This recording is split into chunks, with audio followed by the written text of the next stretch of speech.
So our today's chapter is chapter 4 social and political movements। तो जैसे कि आप जानते हैं कि नए रिवाइज सिलेबस की वजह से हमारा जो पांचवा चैप्टर था वो इस सिलेबस से कम हो चुका है। तो वो चौथा सिलेबस है सिविक्स का स्टैंडर्ड 10th का, जो है सोशल एंड पॉलिटिकल मूवमेंट्स। तो सोशल और पॉलिटिकल, सोशल का मतलब है वो जो सोसाइटी में चल रहा है, और पॉलिटिकल मतलब वो जो पॉलिटिक्स, इंडिया के पॉलिटिक्स से रिलेटेड है।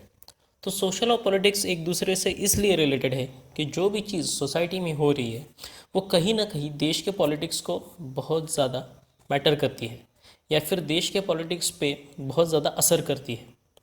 So let us now discuss about this chapter, which is chapter 4th, social and political movements. Read out the news in a local newspaper. Now here a particular news from a newspaper is given to you.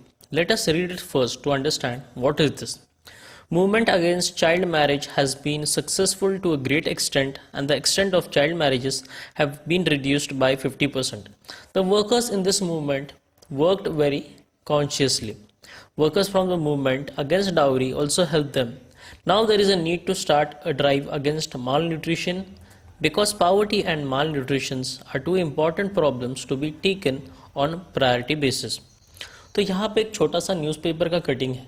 इसमें लिखा है कि child marriage के against जो movement चल रहा था उसे सक्सेस मिल चुकी है, और देश में 50% कट ऑफ है चाइल्ड मैरिजेस में।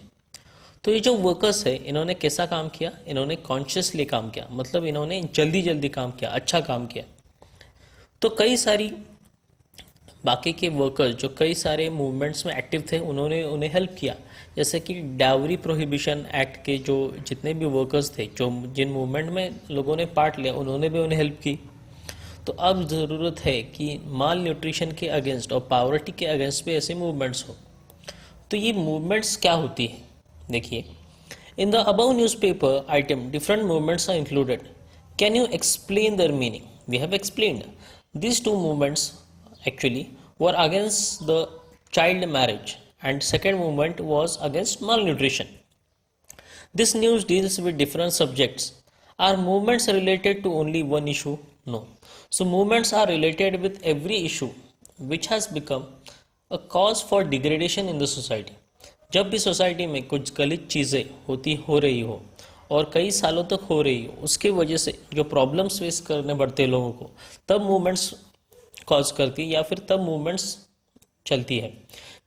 If different movements cooperate with each other, will they be more effective? Yes. अगर एक मूवमेंट को दूसरी मूवमेंट का जो सिमिलर पैटर्न से जा रहे हो उनसे हेल्प मिले तो वो मूवमेंट और भी स्ट्रांग होती है। In the last chapter, we got information about the national and regional parties.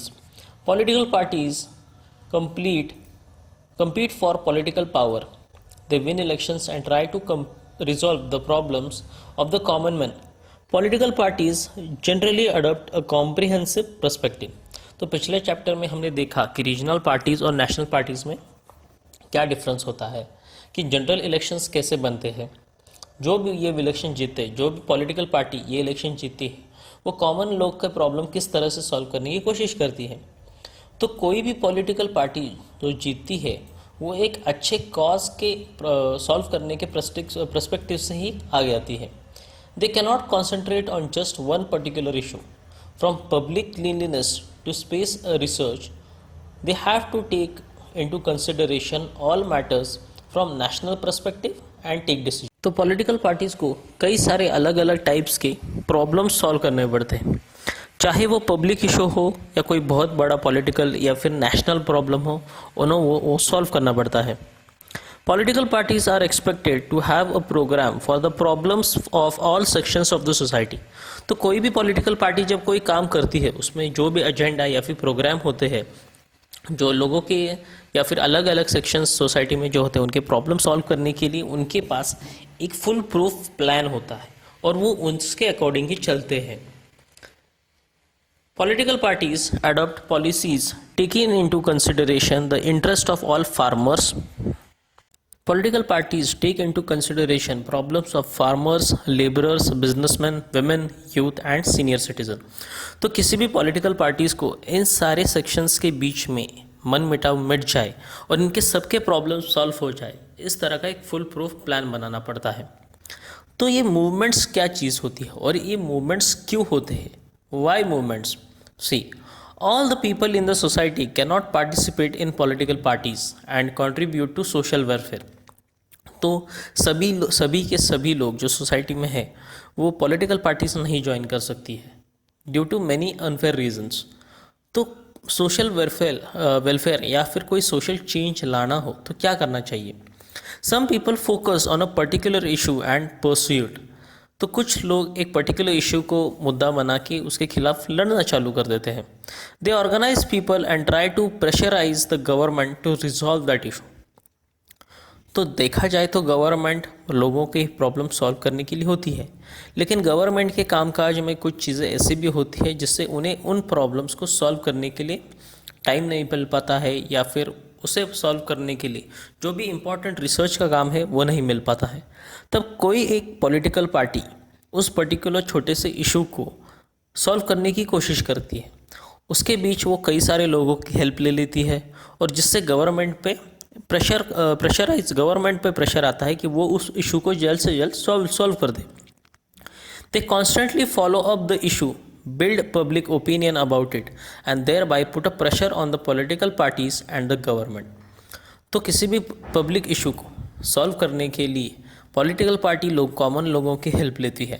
फिर उसके बारे में वो इशू एक्चुअली किस चीज़ के बारे में है, अब तक उस इशू के बारे में गवर्नमेंट ने क्या काम किया है, पब्लिक ओपिनियन मतलब पब्लिक का क्या मानना है कि उस प्रॉब्लम को किस तरह से सॉल्व करना चाहिए, इन सारी चीज़ों को गवर्नमेंट के सामने रखा जाता है। This type of organized activity is called a movement. Organized activity is the essence of any movement। तो ऐसे किसी एक ऑर्गेनाइज्ड एक्टिविटी को हम कहते हैं movement. Organised activity is the essence of any movement का मतलब है जब किसी एक्टिविटी को या फिर पब्लिक इशू को सॉल्व करने के लिए सारे लोग एक साथ खड़े हो जाते, उसे हम एक मूवमेंट कहते हैं। ऐसी कई सारी मूवमेंट्स हमारे देश में हो चुकी है, जैसे रेवोल्यूशनरी मूवमेंट था, सत्याग्रह था, नॉन कोऑपरेशन मूवमेंट था। आपने देखा कि हमारे देश को फ्रीडम पाने के लिए पूरे देश को एक साथ जुड़ना पड़ा, फिर हमें वो मिला। Such movements are very important in a democracy. तो डेमोक्रेटिक मूवमेंट में या फिर डेमोक्रेसी गवर्नमेंट में ऐसी मूवमेंट्स की अपनी एक इंपॉर्टेंस होती है। Different social problems come under discussion through these movements. तो ऐसे कई सारे सोशल प्रॉब्लम्स है जिसके ऊपर गवर्नमेंट का पूरा ध्यान नहीं जा पाता है, तब ऐसी छोटी मोटी मूवमेंट्स एक साथ आके ऐसे सोशल प्रॉब्लम्स को गवर्नमेंट के सामने रख पाते हैं। The government then has to pay attention to such problems.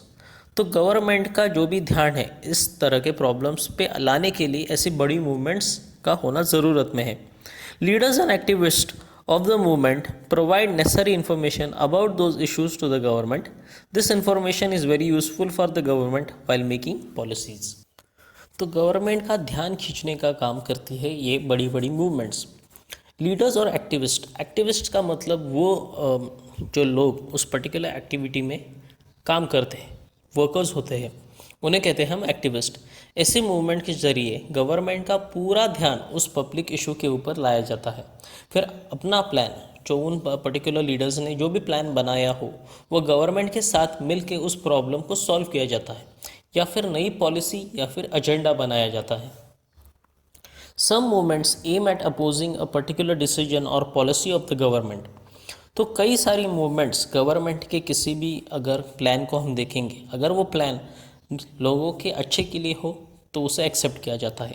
अगर उस प्लान में कोई प्रॉब्लम हो, कोई फॉल्ट हो, तो उसे मिल के उसका अपोजिशन किया जाता है।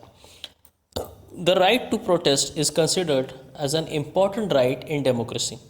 However this right needs to be use patiently and responsibly. Right to protest और राइट टू इन्फॉर्मेशन दोनों एक साथ में जाने वाले एक हमारे फंडामेंटल ड्यूटीज़ में से एक है। अगर हमें राइट टू प्रोटेस्ट है, मतलब अगर हमें किसी चीज़ को एक्सेप्ट ना करने की इजाज़त है, तो उसके लिए साथ एक इम्पॉर्टेंट डिसीजन भी लेने की ज़रूरत है कि कौन सी चीज़ सही है, कौन सी चीज़ गलत है, हमें उसके बारे में पता होना चाहिए। However the right needs to be used patiently, और रिस्पॉन्सिबिलिटी के साथ हमें उस राइट का यूज़ करना चाहिए। अगर गवर्नमेंट की पॉलिसीज़ फेयर है, फिर भी अगर लोग कुछ लोग उसे अपोज कर रहे हैं तो ये बात गलत है। लेकिन गवर्नमेंट का अगर उस पर्टिकुलर डिसीजन या फिर उस पर्टिकुलर पॉलिसी में कुछ फॉल्ट है और लोग उसे अपोज कर रहे हैं तो ये चीज़ सही है। तो इसके वजह से सही और गलत का अगर फ़र्क पता हो तो ही ऐसी मूवमेंट्स में पार्ट लेना चाहिए। So what is a movement? A movement is a collective action. People's active participation is expected in the movement.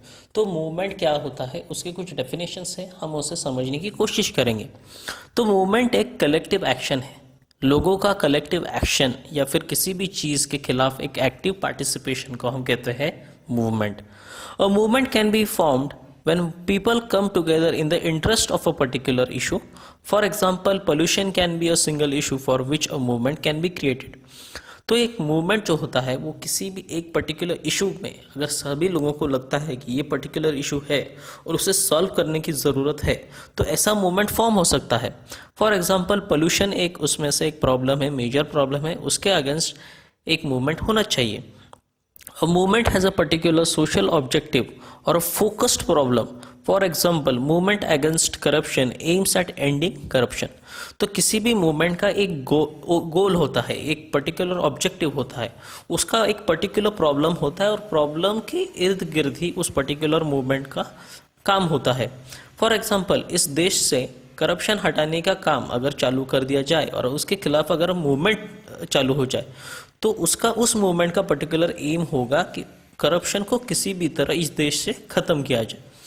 Movements have a leadership, leadership comes keeps the movement active, objectives of the movement, program of action, strategy of agitation are decided by its leaders. A strong leadership makes movement effective. अगर कोई भी movement होगा तो उसमें एक leader होगा, उस leader के बाद आएंगे वो बाकी के एक्टिविस्ट। अगर लीडरशिप स्ट्रांग होगी, उसके ऑब्जेक्टिव्स अगर स्ट्रांग होंगे, उसका एक फिक्स्ड प्रोग्राम होगा, उसका एक्शन फिक्स्ड होगा, उनके पास हर चीज़ का प्लान होगा, तो ही वो मूवमेंट इफेक्टिव होगी। अगर स्ट्रांग लीडरशिप नहीं है लेकिन मूवमेंट में दम है तो वो काम नहीं करेगा। उसके लिए लीडरशिप भी अच्छी होनी चाहिए और मूवमेंट के ऑब्जेक्टिव्स भी अच्छे होने चाहिए। Movements have organisations. Without an organization, it becomes difficult to follow up the issue. For example, farmers organization works for farmers movement. तो किसी भी मूवमेंट का काम अगर अच्छी तरह से करना है तो उसके लिए एक ऑर्गेनाइजेशन की ज़रूरत है।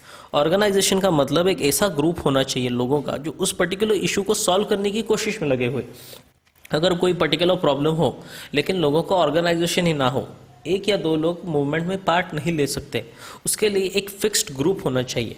फॉर एग्जाम्पल यहाँ पे दिया गया है कि फार्मर्स के जो प्रॉब्लम्स होते हैं उसके खिलाफ अगर कोई आवाज़ उठाता है तो वो फार्मर्स के ऑर्गेनाइजेशंस का काम है।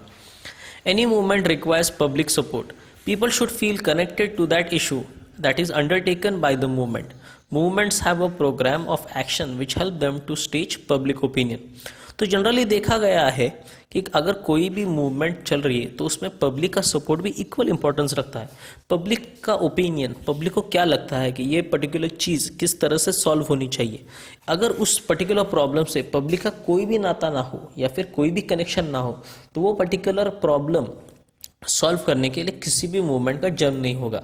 तो मूवमेंट में एक अपना एक प्रोग्राम ऑफ एक्शन होना चाहिए जिसमें पब्लिक ओपिनियन भी मस्ट करता है। Generally, the movements are devoted to one particular issue but have an ideology behind them. For example, movements against child marriage, dowry, believe in values of democracy, women empowerment, and social equality. Sometimes some movements gradually get transferred into political parties. तो ये जो movements होती है वो particularly एक particular issue के साथ में ही और उसके बिहाइंड की एक आइडियोलॉजी मतलब फिलॉसफी रहती है कि जैसे अगर कोई मूवमेंट है जो चाइल्ड मैरिज को अपोज कर रहा है, डाउरी को अपोज कर रहा है, तो उसके पीछे क्या वैल्यूज़ होते हैं कि डेमोक्रेसी की रक्षा होनी चाहिए, वुमेन्स को एम्पावरमेंट मिलनी चाहिए, वुमेन को सोशल स्टेटस मिलना चाहिए। तो कई बार ऐसे प्रॉब्लम्स या फिर ऐसे इश्यूज बाद में पॉलिटिकली उसको इम्पोर्टेंस मिलने लग जाता है और वो एक पॉलिटिकल पार्टी का मुद्दा बन जाता है या फिर पॉलिटिकल पार्टी की आइडियोलॉजी बन जाती है।